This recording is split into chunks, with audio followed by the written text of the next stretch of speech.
Hi students, welcome to Bosco Campus Vision.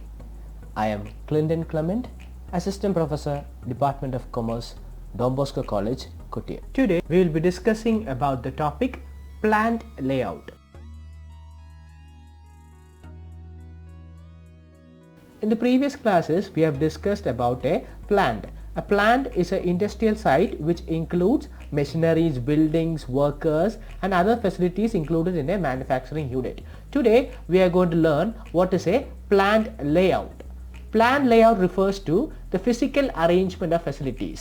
Plant layout എന്ന് പറയുന്നത് നമ്മുടെ ഒരു പ്ലാന്റിനകത്ത് എന്തൊക്കെ വരും, നമ്മുടെ മെഷീനറീസ്, ബിൽഡിംഗ്, വർക്കേഴ്സ്, ഇതെല്ലാം കൂടെ ചേർന്നാണ് നമ്മൾ പ്ലാന്റ് എന്ന് പറയുന്നത്, ഒരു മാനുഫാക്ചറിങ് പ്ലാന്റ് എന്ന് പറയുന്നത്. ഈ മാനുഫാക്ചറിങ് പ്ലാന്റ് അറേഞ്ച് ചെയ്ത് വെച്ചേക്കുന്ന ആ ഒരു ഡിസൈനെയാണ് നമ്മൾ പ്ലാന്റ് ലേഔട്ട് എന്ന് പറയുക. Plant layout refers to the physical arrangement of facilities. നമ്മുടെ ആ പ്ലാന്റിൻ്റെ അകത്ത് ഇൻക്ലൂഡ് ചെയ്യുന്ന മെഷീനറീസും ബിൽഡിങ്സും വർക്കേഴ്സും എല്ലാ തരത്തിലുള്ള ഫെസിലിറ്റീസിനെയും അറേഞ്ച് ചെയ്തേക്കുന്ന ആ ഒരു രീതി അല്ലെങ്കിൽ ആ ഒരു ഡിസൈനെയാണ് നമ്മൾ പ്ലാന്റ് ലേഔട്ട് എന്ന് പറയുക. It is A configuration of departments, work centres and equipments in the conversion process. ഒരു റോ മെറ്റീരിയലിനെ ഫിനിഷ്ഡ് ഗുഡ്സായി കൺവേർട്ട് ചെയ്യുന്ന ആ ഒരു കൺവേർഷൻ പ്രോസസ്സിൽ ഓരോ ഡിപ്പാർട്ട്മെൻറ്റ്സ് ആയിട്ടും ഓരോ വർക്ക് സെൻറ്റേഴ്സും ആയിട്ടും അല്ലെങ്കിൽ ഓരോ മെഷീനറി വൈസ് അറേഞ്ച് ചെയ്ത് വെച്ചേക്കുന്ന ആ ഒരു കംപ്ലീറ്റ് കോൺഫിഗറേഷനെയാണ് നമ്മൾ പ്ലാന്റ് ലേഔട്ട് എന്ന് പറയാം. The overall objective of the plant layout is to design a physical arrangement that meets the required output quality and quantity most economically.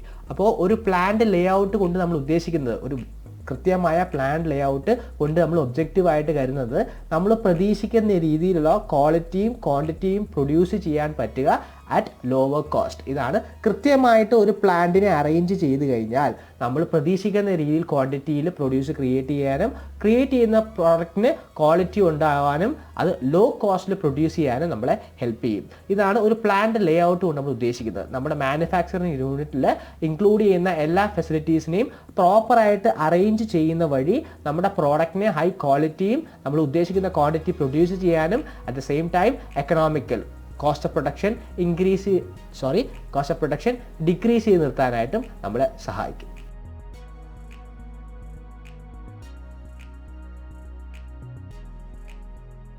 Now let us look into the definition of plant layout. According to James Moore, plant layout is a plan for an optimum arrangement of facilities including personnel, operating equipment, storage space, material handling equipments and all other supporting services along with the design of best structure to contain all these facilities. അപ്പോൾ according to James more പറയുന്നത് plan layout എന്ന് പറയുന്നത് ഒരു കൃത്യമായ optimum arrangement ആണ്. നമ്മുടെ manufacturing ഫെസിലിറ്റീസിൻ്റെ അകത്ത് include ചെയ്യുന്ന personal, operating equipments, storage space, material handling equipments, ഇതെല്ലാം കൂടെ ചേരുന്ന ഒരു മാനുഫാക്ചറിങ് യൂണിറ്റിന് ആവശ്യമായിട്ടുള്ള എല്ലാ കാര്യങ്ങളെയും നല്ല രീതിയിൽ അല്ലെങ്കിൽ ഒരു ഒപ്റ്റിമം അറേഞ്ച്മെൻ്റ് ആക്കി മാറ്റി വെക്കുന്നതിനാണ്, അല്ലെങ്കിൽ ആ ഒരു അറേഞ്ച്മെൻറ്റിനെയാണ് നമ്മൾ പ്ലാന്റ് ലേഔട്ട് എന്ന് പറയാം. In this definition, James Moore has mentioned a term, material handling. Material handling refers to the moving of material from the storeroom to the machine and from one machine to the next during the process of manufacture. ഒരു manufacturing പ്രോസസ്സിൻ്റെ ഇടയിൽ ഒരു പ്രോഡക്റ്റിനെ അല്ലെങ്കിൽ ഒരു raw മെറ്റീരിയലിനെ മെഷീനിലേക്ക്, store റൂമിൽ നിന്നും മെഷീനിലേക്ക് എത്തിക്കാനും അവിടെ നിന്ന് ഒരു മെഷീനിൽ നിന്നും അടുത്ത മെഷീനിലേക്ക് ട്രാൻസ്ഫർ ചെയ്യാനും ഹെൽപ്പ് ചെയ്യുന്ന പല തരത്തിലുള്ള എക്യുപ്മെൻറ്റ്സിനെയാണ് നമ്മൾ മെറ്റീരിയൽ ഹാൻഡ്ലിംഗ് എക്യുപ്മെൻറ്റ്സ് എന്ന് പറയുക. ഇത്തരത്തിലുള്ള മെഷീൻസിനെയാണ് നമ്മൾ ഹെൽപ്പ് ചെയ്യുന്നത് ഒരു പ്രോഡക്റ്റിനെ അതിൻ്റെ മൂവ്മെൻറ്റിൽ, ഒരു പ്രോഡക്റ്റിൻ്റെ റോ മെറ്റീരിയലിൽ നിന്നും ഫിനിഷ്ഡ് ഗുഡ്സ് വരെയുള്ള ആ ഒരു മൂവ്മെൻറ്റിൻ്റെ ഫാസ്റ്റ് കൂട്ടാനും ആ മൂവ്മെൻറ്റ് പെട്ടെന്ന് നടക്കാനും എല്ലാം ഹെൽപ്പ് ചെയ്യുന്ന എക്യുപ്മെൻറ്റ്സിനെയാണ് നമ്മൾ മെറ്റീരിയൽ ഹാൻഡ്ലിംഗ് എക്യുപ്മെൻറ്റ്സ് എന്ന് പറയാം. Material handling devices increase the output, improves quality, speed up the delivery and decreases the cost of production.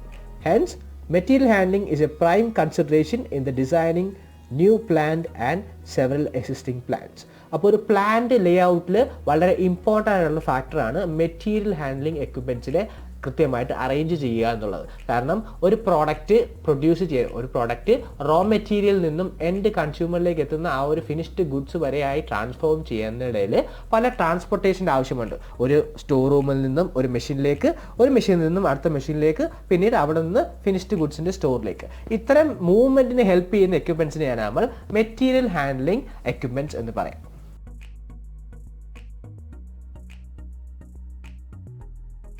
Next, let us look into the different types of plant layout. First, product or line layout. If all the processing equipment and machines are arranged according to sequence of operations of the product, the layout is called product type of layout. In this type of layout, only one product of one type of products is produced in an operating area. അപ്പോൾ product line എന്ന് പറയുന്നത് ഒരു single product അല്ലെങ്കിൽ ഏതെങ്കിലും ഒരു type product മാത്രം produce ചെയ്യുന്ന രീതിയിലേക്ക് അതിനാവശ്യമായുള്ള എല്ലാ എക്യുപ്മെൻറ്റ്സും മെഷീനറീസും സീക്വൻസ് ആയിട്ട് അറേഞ്ച് ചെയ്ത് വെക്കുന്ന ഒരു ലേഔട്ടിനെയാണ് നമ്മൾ പ്രോഡക്റ്റ് ലേഔട്ട് അല്ലെങ്കിൽ ലൈൻ ലേഔട്ട് എന്ന് പറയാം. അതായത് ഒരു സൈഡിൽ നിന്നും ആ പ്രോഡക്റ്റിന് ആവശ്യമായിട്ടുള്ള റോ മെറ്റീരിയൽസ് ഇൻസേർട്ട് ചെയ്ത് കഴിഞ്ഞ് കഴിഞ്ഞാൽ അത് ഓരോ സ്റ്റേജിലൂടെ ഓട്ടോമാറ്റിക്കലി കൺവേർട്ട് ചെയ്യപ്പെട്ട് ഒരു എൻഡ് വൺസ് ആ ഒരു ലേഔട്ട് കംപ്ലീറ്റ് ആകുമ്പോൾ ഒരു എൻഡ് ഫിനിഷ്ഡ് പ്രൊഡക്റ്റായി കിട്ടുന്ന രീതിയിലുള്ള ലേഔട്ടിനെയാണ് നമ്മൾ ലൈൻ ലേഔട്ട് അല്ലെങ്കിൽ പ്രോഡക്റ്റ് ലേഔട്ട് എന്ന് പറയാം. അതായത് ആ ഒരു പ്രോഡക്റ്റ് പ്രൊഡ്യൂസ് ചെയ്യാൻ ആവശ്യമായിട്ടുള്ള എല്ലാ മെഷീനറീസും എക്യുപ്മെൻറ്റ്സും മെറ്റീരിയൽ ഹാൻഡ്ലിംഗ് ഡിവൈസും എല്ലാം കൃത്യമായിട്ടൊരു സീക്വൻസിലി അറേഞ്ച് ചെയ്ത് വെച്ചേക്കുന്നതിനാണ് നമ്മൾ product layout or line layout എന്ന് പറയാം. The second type of plan layout is process or function layout. In this type of layout, the machines are not arranged according to the sequence of operations but are arranged according to the nature or type of operation. This layout is commonly suitable for non-repetitive jobs. അപ്പോൾ ആദ്യത്തെ product ലേഔട്ടിൽ നമുക്ക് ഒരേപോലെ standardise ആയിട്ടുള്ള പ്രോഡക്റ്റിനെ മാത്രമാണ് product ലേഔട്ടിൽ നമ്മൾ develop ചെയ്യാൻ പറ്റുക. But process ലേഔട്ടിലേക്ക് വരുമ്പോൾ ഒരേപോലെ പ്രോഡക്റ്റ്സ് അല്ല, എന്ത് ടൈപ്പ് ഓഫ് പ്രോഡക്റ്റ് വേണമെങ്കിലും നമുക്ക് ഈ ഒരു പ്രോസസ് ലേഔട്ടിൽ ഡെവലപ്പ് ചെയ്യാൻ പറ്റും. കാരണം നമ്മൾ അറേഞ്ച് ചെയ്തേക്കുന്നത് ഒരു പ്രോഡക്റ്റ് ഡെവലപ്പ് ചെയ്യാനുള്ള മെഷീനറീസ് എല്ലാം ഒരുമിച്ചല്ല വെച്ചിരിക്കുന്നത്. നമ്മൾ ഓരോ മെഷീനറീസിൻ്റെയും ഫംഗ്ഷൻ അനുസരിച്ചാണ് നമ്മൾ ലേ ഔട്ട് അറേഞ്ച് ചെയ്തത്. അതായത് നമ്മൾ കട്ടിങ്ങിന് ആവശ്യമായിട്ടുള്ള എക്യുപ്മെൻറ്റ്സിനെ എല്ലാം ഒരു സെക്ഷനിൽ അറേഞ്ച് ചെയ്തേക്കുന്നു. നമ്മൾ അല്ലാതെ ഹീറ്റിംഗ് ആവശ്യമായിട്ടുള്ള അല്ലെങ്കിൽ മൗൾഡിങ് പോലത്തെ കാര്യങ്ങളെല്ലാം ആവശ്യമായിട്ടുള്ള എക്യുപ്മെൻറ്റ്സിനെല്ലാം മറ്റൊരു ഏരിയയിലും പെയിൻറ്റിങ്ങിന് ആവശ്യമായിട്ടുള്ള എക്യുപ്മെൻറ്റ്സിനെല്ലാം മറ്റൊരു ഏരിയയിലും അങ്ങനെ ഫംഗ്ഷൻ്റെ ബേസിലാണ് നമ്മൾ ലേ ഔട്ട് അറേഞ്ച് ചെയ്തേക്കുന്നത്. അല്ലാതെ ഒരു പ്രോഡക്റ്റ് ഡെവലപ്പ് ചെയ്യാൻ വേണ്ടിയിട്ടുള്ള രീതിയിലല്ല നമ്മൾ പ്ലാന്റ് ലേ ഔട്ട് ഫിക്സ് ചെയ്തേക്കുന്നത്. ആ ഒരു മെഷീനറിയുടെ ഫംഗ്ഷൻ എന്താണോ അതനുസരിച്ചാണ് നമ്മൾ ലേ ഔട്ട് ഫിക്സ് ചെയ്തേക്കുന്നത്. ഇതിൻ്റെ അഡ്വാൻറ്റേജ് എന്ന് പറയുന്നത് ഡിഫറെൻറ്റ് ടൈപ്സ് ഓഫ് പ്രോഡക്റ്റ് നമുക്ക് ഈ ഒരു പ്ലാന്റിൽ നിന്നും ഡെവലപ്പ് ചെയ്യാൻ പറ്റും. ബട്ട് നമ്മൾ പ്രോഡക്റ്റ് അല്ലെങ്കിൽ ലൈൻ ലേ ഔട്ടാണ് നമ്മൾ യൂസ് ചെയ്യുന്നതെങ്കിൽ നമുക്കൊരു ഇൻഡിവിജ്വൽ സ്റ്റാൻഡർഡൈസ് പ്രോഡക്റ്റ് മാത്രമേ ആ ലേ ഔട്ടിൽ നിന്ന് നമുക്ക് ഡെവലപ്പ് ചെയ്യാൻ പറ്റുള്ളൂ. ബട്ട് പ്രോസസ് അല്ലെങ്കിൽ ഫംഗ്ഷൻ ലേ ഔട്ട് ആണെങ്കിൽ നമുക്ക് വെർസറ്റൈൽ ആയിട്ടുള്ള പ്രോഡക്ട്സിനെ നമുക്ക് അവിടെ നിന്നും ഡെവലപ്പ് ചെയ്യാൻ പറ്റും. The third type is fixed position Leh out. In this type of layout, the major component remains in a fixed location. The other materials, parts, tools, machinery, manpower and other supporting equipments are brought to this location.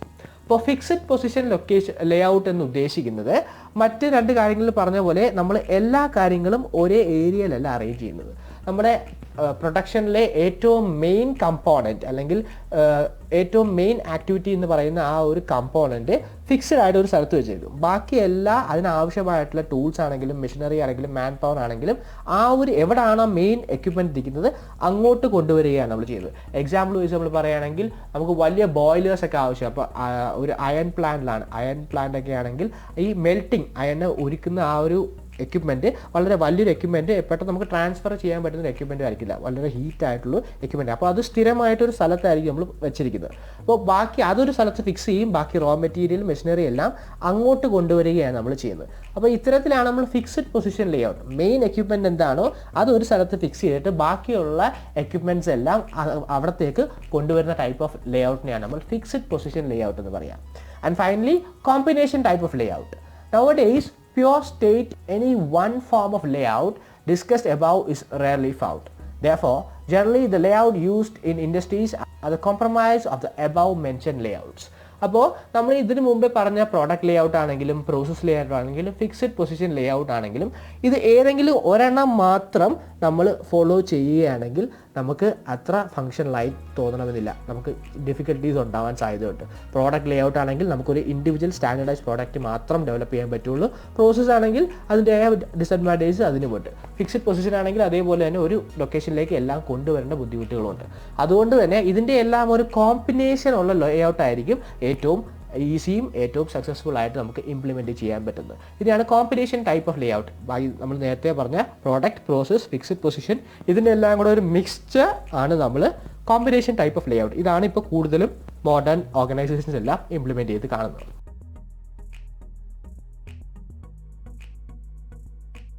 Deciding on a plan layout is a complex activity. There are some factors which affect the selection of a planned layout. Let us now see what are the different factors affecting planned layout. First, policies of management. It is important to keep in mind various managerial policies and plans before deciding planned layout. അപ്പോൾ നമ്മളൊരു planned layout തീരുമാനിക്കുന്നതിന് മുമ്പേ നമ്മുടെ മാനേജ്മെൻറ്റിൻ്റെ പോളിസീസും future plans എന്തൊക്കെയാണെന്ന് കൃത്യമായിട്ട് മനസ്സിലാക്കിയിരിക്കണം. കാരണം നമ്മൾ ഇപ്പോൾ നിലവിലൊരു പ്ലാൻ ഡിസൈൻ ചെയ്യുമ്പോൾ നമ്മുടെ ഇപ്പോഴത്തെ റിക്വയർമെൻറ്റ്സ് മാത്രമല്ല സ്പെസിഫൈ ചെയ്യേണ്ടത്. ഫ്യൂച്ചറിൽ നമ്മൾ ഏതെങ്കിലും വിധത്തിൽ എക്സ്പാൻഷനോ പുതിയ ഏതെങ്കിലും പ്രോഡക്റ്റ് ഡെവലപ്പ് ചെയ്യാനുള്ള പ്ലാൻസോ പോളിസീസോ നമ്മൾ ഡെവലപ്പ് ചെയ്തിട്ടുണ്ടെങ്കിൽ അതിനും കൂടെയുള്ള രീതിയിലുള്ള ലേഔട്ട് വേണം, അതിനൊരു സ്പേസ് ഇട്ടുകൊണ്ടുള്ള ലേഔട്ട് വേണം നമ്മൾ ഡിസൈൻ ചെയ്യാനായിട്ട്. അപ്പോൾ അതുകൊണ്ട് തന്നെ ഒരു പ്ലാൻഡ് ലേഔട്ട് ഡിസൈൻ ചെയ്യുമ്പോൾ ഇമ്പോർട്ടൻ്റ് ആയിട്ടുള്ള ഫാക്ടറാണ് policies of management. The second factor is planned location. The location of a plant generally influences the layout of the plant. Topography, shape, climate condition and size of the site selected will influence the general arrangement of the layout and the flow of work in and out of the building. അപ്പോൾ നമ്മൾ plant layout design ചെയ്യുമ്പോൾ മറ്റൊരു important ആയ ഫാക്ടറാണ് plant location. നമ്മൾ ഏത് സ്ഥലമാണ് പ്ലാന്റിന് വേണ്ടി സെലക്ട് ചെയ്തേക്കുന്നത് അതനുസരിച്ചിരിക്കും ഏത് രീതി ആ ഒരു ലൊക്കേഷൻ്റെ ടോപ്പോഗ്രഫിയും ഷേപ്പും ക്ലൈമറ്റ് കണ്ടീഷനും സൈസും എല്ലാം ഡിപ്പെൻഡ് ചെയ്തിരിക്കും ഏത് ലേഔട്ട് നമ്മൾ സെലക്ട് ചെയ്യണം എന്നുള്ളത്. The third factor is nature of the product. Nature of the commodity or article to be produced greatly affect the type of layout to be adopted. നമ്മൾ എന്ത് പ്രോഡക്റ്റ് ആണ് ഡെവലപ്പ് ചെയ്യാൻ പോകുന്നത് എന്നുള്ളത് വളരെ ഇമ്പോർട്ടൻ്റ് ആണ് ഒരു പ്ലാൻ ലൊക്കേഷൻ സെലക്ട് ചെയ്യാനായിട്ട്. കാരണം നമ്മൾ നേരത്തെ ടൈപ്സ് ഓഫ് ലേഔട്ടിൻ്റെ അകത്ത് പ്രോഡക്റ്റ് ലേഔട്ടിനെ കുറിച്ചും പറഞ്ഞു, പ്രോസസ് ലേഔട്ടിനെ കുറിച്ച് പറഞ്ഞു. അപ്പോൾ നമ്മൾ ഒരേപോലെയുള്ള സ്റ്റാൻഡർഡൈസ്ഡ് പ്രോഡക്റ്റ് ആണ് നമ്മൾ സ്ഥിരം പ്രൊഡ്യൂസ് ചെയ്യാൻ പോകുന്നതെങ്കിൽ നമ്മൾ ഉറപ്പായിട്ടും പ്രോഡക്റ്റ് ലേഔട്ട് ആയിരിക്കും സെലക്ട് ചെയ്യുക. കാരണം ആ ഒരു പ്രോഡക്റ്റ് ലേഔട്ട് അനുസരിച്ച് ആ പ്രോഡക്റ്റ് പ്രൊഡ്യൂസ് ചെയ്യാനുള്ള എല്ലാ എക്യുപ്മെൻറ്റ്സിനെയും ഒരു ലൈൻ പോലെ അല്ലെങ്കിൽ ഒരു സീക്വൻസ് പോലെ അറേഞ്ച് ചെയ്താൽ അത്രത്തോളം എഫിഷ്യൻ്റ് ആയിട്ട് ഫംഗ്ഷൻ ചെയ്യാൻ പറ്റും. But at the same time നമ്മൾ സിമിലർ പ്രോഡക്റ്റ് അല്ല ഡെവലപ്പ് ചെയ്യുന്നത്, പല ഡിഫറൻ്റ് ആയിട്ടുള്ള വെർസറ്റൈൽ പ്രോഡക്റ്റ്സ് ആണ് നമ്മൾ ഡെവലപ്പ് ചെയ്യുന്നതെങ്കിൽ നമുക്ക് പ്രോസസ് ലേഔട്ട് ആയിരിക്കും കുറച്ചുകൂടെ എളുപ്പം. പല ആക്ടിവിറ്റീസും പല മേഖലയിലേക്ക് ഡിപ്പാർട്ട്മെൻറ്റ് വൈസ് അല്ലെങ്കിൽ ഫങ്ഷണൽ വൈസ് സെപ്പറേറ്റ് ചെയ്ത് വെക്കുന്ന ലേഔട്ടാണ് പ്രോസസ് ലേഔട്ട് എന്ന് പറയുന്നത്. അപ്പോൾ ഇത്തരത്തിൽ പ്രോഡക്റ്റിൻ്റെ നേച്ചർ എന്താണോ അതനുസരിച്ചിരിക്കും പ്ലാൻ ലേഔട്ട് ഏത് വേണമെന്ന് ഡിസൈഡ് ചെയ്യുന്നത്. The next factor is volume of production. Plan layout is generally determined by taking into consideration the quantum of production to be produced. There are three systems of production.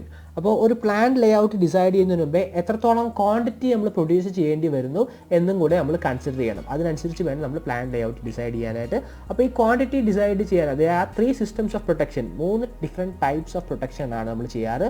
Mainly job production, special or non-standardized products are produced in accordance with the order received from the customer. As each product is non-standardized, varying in size and nature, it requires separate job for production. അപ്പോൾ job പ്രൊഡക്ഷനകത്ത് നമ്മൾ പറയുന്നത് നമുക്ക് order കിട്ടുന്നതനുസരിച്ച് ആ ഓർഡറിന് ആവശ്യമായിട്ടുള്ള product ആണ് നമ്മൾ develop ചെയ്യുന്നത്. അല്ലാതെ സ്ഥിരമായിട്ട് ഒരു സ്റ്റാൻഡർഡൈസ്ഡ് പ്രോഡക്റ്റ് അല്ല നമ്മൾ ജോബ് പ്രൊഡക്ഷൻ്റെ അകത്ത് പ്രൊഡ്യൂസ് ചെയ്യുന്നത്. നമുക്ക് കസ്റ്റമർ എന്ത് ഓർഡർ ചെയ്യുന്നോ ആ പ്രോഡക്റ്റാണ് നമ്മൾ പ്രൊഡ്യൂസ് ചെയ്യുന്നത്. അതുകൊണ്ട് തന്നെ നമുക്ക് പല ഡിഫറെൻറ്റ് ടൈപ്പ് ഓഫ് ലൊക്കേഷൻ വേണ്ടി വരും. ഒരിക്കലും പ്രോഡക്റ്റ് ലേഔട്ട് നമുക്ക് ഫോളോ ചെയ്യാൻ പറ്റില്ല. പ്രോസസ് ലേഔട്ട് ആയിരിക്കും കുറച്ചുകൂടെ beneficial. Second type of production is mass production. This method involves a continuous production of standardized product on large scale. Standardized products are produced under this method by using standardized materials and equipments.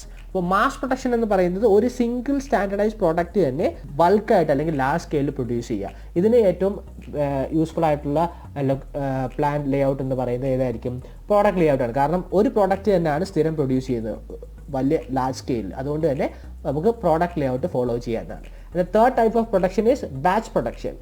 It is that form of production where identical products are produced in batches on the basis of demand of customer or of expected demand for products. Batch production ആണ്. നമ്മൾ job പ്രൊഡക്ഷൻ്റെ മറ്റൊരു രീതിയിലേക്കാണെങ്കിൽ, അല്ലെങ്കിൽ job production പല different types of product ആണ് produce ചെയ്യുന്നതെങ്കിൽ batch പ്രൊഡക്ഷനിൽ ഒരു type of പ്രോഡക്റ്റിൻ്റെ ഒരു ഗ്രൂപ്പ് അല്ലെങ്കിൽ അതിൻ്റെ ഒരു ബാച്ച്, ഒരു ഫസ്റ്റ് ബാച്ചിൽ നമ്മൾ ഒരു സെയിം പ്രോഡക്റ്റിൻ്റെ കുറേ പ്രൊഡ്യൂസ് ചെയ്യുകയാണെങ്കിൽ സെക്കൻഡ് ബാച്ച് ഡിഫറെൻ്റ് ആയിരിക്കും. ജോബ് പ്രൊഡക്ഷൻ പോലെ തന്നെയാണ് ബാച്ച് പ്രൊഡക്ഷൻ, ബട്ട് ഒരു ബാച്ച് വൈസ് ആണ് പ്രൊഡ്യൂസ് ചെയ്യുന്നത്. ബട്ട് ജോബ് പ്രൊഡക്ഷനിലാണെങ്കിൽ സിംഗിൾ പ്രോഡക്റ്റ്സ് ആണ് പ്രൊഡ്യൂസ് ചെയ്യുക. അപ്പോൾ ഇത്രയും 3 different types of production methods ആണ്.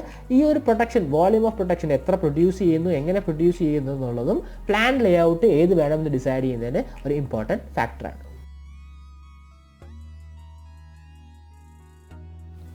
The next factor is availability of floor space.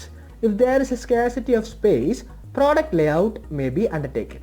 On the other hand, more space may lead to adaptation of process layout. നമുക്ക് floor space, നമ്മുടെ location select ചെയ്തു, അതിൻ്റെ അകത്ത് നമുക്ക് അവൈലബിൾ ആയുള്ള space നമുക്ക് കുറവാണെങ്കിൽ കൂടുതലായിട്ടും കുറഞ്ഞ സ്പേസിൽ നമ്മൾ പ്രോഡക്റ്റ് ലേ ഔട്ട് ആയിരിക്കും കൂടുതൽ പ്രിഫർ ചെയ്യുക. കാരണം ഒരു ഇച്ചിരി സ്ഥലമുള്ള ആ സ്ഥലത്തിൻ്റെ അകത്ത് ആ പ്രോഡക്റ്റ് പ്രൊഡ്യൂസ് ചെയ്യാനുള്ള എല്ലാ എക്യുപ്മെൻസിൻ്റെയും ഒരു സീക്വൻസ് ആയിട്ട് അറേഞ്ച് ചെയ്യാൻ പറ്റും. ബട്ട് ഒരുപാട് സ്ഥലമുണ്ടെങ്കിൽ നമ്മൾ കൂടുതലായിട്ടും പ്രോസസ് ലേ ഔട്ട് ആയിരിക്കും അഡോപ്റ്റ് ചെയ്യുക. കാരണം ഒരേപോലെ ഫംഗ്ഷൻ ചെയ്യുന്ന എക്യുപ്മെൻസിനെ പല ഏരിയയിലായിട്ട് നമുക്ക് പല ഡിപ്പാർട്ട്മെൻറ്റ്സ് ആയിട്ട് അല്ലെങ്കിൽ പല ഫംഗ്ഷണൽ ഏരിയാസ് ആയിട്ട് മാറ്റി വെക്കാനും കൂടുതൽ ഡിഫറെൻറ്റ് പ്രോഡക്ട്സ് ഡെവലപ്പ് ചെയ്യാനും പറ്റും. അതുകൊണ്ട് തന്നെ availability of floor space is also an important factor in deciding the plant location.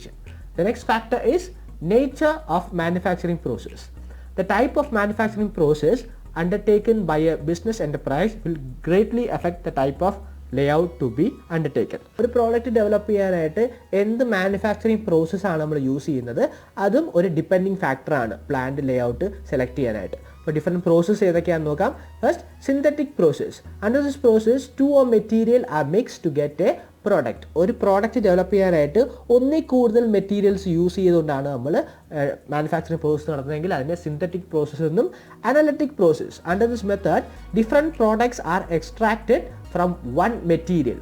ഒരൊറ്റ സിംഗിൾ റോ മെറ്റീരിയലിൽ നിന്നും ഒന്നിൽ കൂടുതൽ പ്രോഡക്ട്സ് ഡെവലപ്പ് ചെയ്യാൻ പറ്റുന്നുണ്ടെങ്കിൽ അതിനെയാണ് അനലിറ്റിക്കൽ പ്രോസസ്സ് എന്ന് പറയാം. നമ്മളിപ്പോൾ ക്രൂഡ് ഓയിൽ നിന്നും പെട്രോൾ, ഡീസൽ അങ്ങനെ പല പ്രോഡക്ട്സ് ഡെവലപ്പ് ചെയ്യുന്ന പോലെ തന്നെ ഒരു സിംഗിൾ മെറ്റീരിയലിൽ നിന്നും ഒന്നിൽ കൂടുതൽ പ്രോഡക്ട്സ് ഡെവലപ്പ് ചെയ്യാൻ പറ്റുന്നില്ലെങ്കിൽ അതിനെ അനലിറ്റിക്കൽ പ്രോസസ്സ് എന്ന് പറയും. Third one is conditioning process. Under this process, the original raw material is given the shape of different products and nothing is added to it. അതായത് ഒരു ഒറിജിനൽ പ്രോഡക്റ്റ് എന്താണോ അതിൽ ചില കാര്യങ്ങൾ ആഡ് ചെയ്തുകൊണ്ട് പുതിയ പ്രോഡക്റ്റ് ആക്കി മാറ്റുക. അതായത് പ്രോഡക്റ്റിൻ്റെ റോ മെറ്റീരിയലിൽ വലിയ ചേഞ്ചസ് ഒന്നും വരത്തില്ല, അത് യൂസ്ഫുൾ ആയ ഒരു രീതിയിലേക്ക് കൺവേർട്ട് ചെയ്യുക മാത്രമാണ് മാനുഫാക്ചറിങ് പ്രോസസ്സിനകത്ത് നമ്മൾ ചെയ്യുന്നത്. ഫോർ എക്സാമ്പിൾ ജൂട്ട് നമുക്ക് ഒരു യൂസ്ഫുൾ മെറ്റീരിയലിലേക്ക് കൺവേർട്ട് ചെയ്യുക മാത്രമാണ്, അല്ലെങ്കിൽ റോ മെറ്റീരിയലിൽ വലിയ ചേഞ്ചസ് ഒന്നും നമ്മൾ വരുത്തുന്നില്ല. The next process is extractive process. This method involves the extraction of product from the original material by the application of heat or pressure. ഒരു റോ മെറ്റീരിയലിലേക്ക് ഹീറ്റ് അല്ലെങ്കിൽ പ്രഷർ അപ്ലൈ ചെയ്തുകൊണ്ട് അതിൽ നിന്നും ഒരു പ്രോഡക്റ്റ് എക്സ്ട്രാക്ട് ചെയ്തെടുക്കുന്ന മെത്തേഡാണ് എക്സ്ട്രാക്റ്റിംഗ് പ്രോസസ്സ് എന്ന് പറയുക. അപ്പോൾ ഇതുപോലെ ഒരു പ്രോഡക്റ്റ് ഡെവലപ്പ് ചെയ്യാനായിട്ട് നമ്മൾ പല ടൈപ്പ് ഓഫ് പ്രോസസ്സ് ഫോളോ ചെയ്തെന്ന് വരും. അപ്പോൾ ഏത് ടൈപ്പ് ഓഫ് പ്രോസസ്സാണ് ഫോളോ ചെയ്യുന്നത് അതുമായിട്ട് ഡിപ്പെൻഡ് ചെയ്തിരിക്കും ഏത് പ്ലാന്റ് ലേ ഔട്ട് ഫിക്സ് ചെയ്യണം എന്നുള്ളത്. The next factor is repair and maintenance of equipments and machines. The plant layout should be designed in such a manner as to take proper care with regards to repair and maintenance of different types of machines and equipment being used in the industry.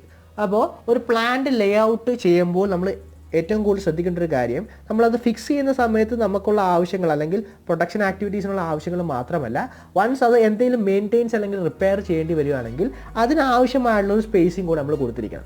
ഏതെങ്കിലും കാരണങ്ങൾ നമുക്ക് parts മാറ്റേണ്ടി വരികയാണെങ്കിൽ നമുക്ക് ആ parts മാറ്റാനുള്ള സൗകര്യം അല്ലെങ്കിൽ മെയിൻറ്റെയിൻസ് നടത്താനുള്ള സൗകര്യം, കൃത്യമായിട്ട് ഓയിലിങ്ങും കൃത്യമായിട്ട് അതിന് ആവശ്യമായിട്ടുള്ള മെയിൻറ്റെയിൻസ് എല്ലാം ചെയ്യാനുള്ളൊരു സ്പേസിങ് കൂടെ ഇട്ടിട്ട് വേണം നമ്മൾ പ്ലാന്റ് ലേ ഔട്ട് ഫിക്സ് ചെയ്യാനായിട്ട്. അപ്പോൾ ഇത്തരം ഫാക്ടേഴ്സൊക്കെയാണ് ഒരു പ്ലാന്റ് ലേ ഔട്ട്. ഒരു പ്ലാന്റ് ലേ ഔട്ട് എന്ന് പറയുന്നത് നമ്മുടെ പ്രൊഡക്ഷൻ ആവശ്യമായ എല്ലാ എക്യുപ്മെൻറ്റ്സും കൂടെ അറേഞ്ച് ചെയ്ത് വെക്കുന്ന ആ ഒരു ഡിസൈൻ അല്ലെങ്കിൽ ആ ഒരു അറേഞ്ച്മെൻറ്റാണ് നമ്മൾ പ്ലാന്റ് ലേ ഔട്ട് എന്ന് പറയുക. ഈ പ്ലാന്റ് ലേ ഔട്ട് ഫിക്സ് ചെയ്യാനായിട്ട് സർട്ടൻ ഫാക്ടേഴ്സ് നമ്മൾ കൺസിഡർ ചെയ്യണം. ആ ഫാക്ടേഴ്സിനെ കുറിച്ചാണ് നമ്മളിപ്പോൾ പറഞ്ഞത്.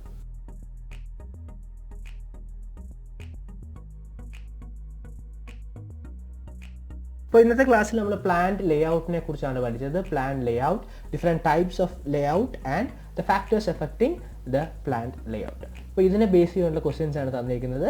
What do you mean by plant layout? Second question, what are the different types of plant layout? And third one, what are the factors affecting the plant layout? അപ്പോൾ ഇന്ന് പറഞ്ഞ കാര്യങ്ങളെല്ലാം മനസ്സിലായി എന്ന് വിശ്വസിക്കുന്നു. Thank you for listening. Have A nice day.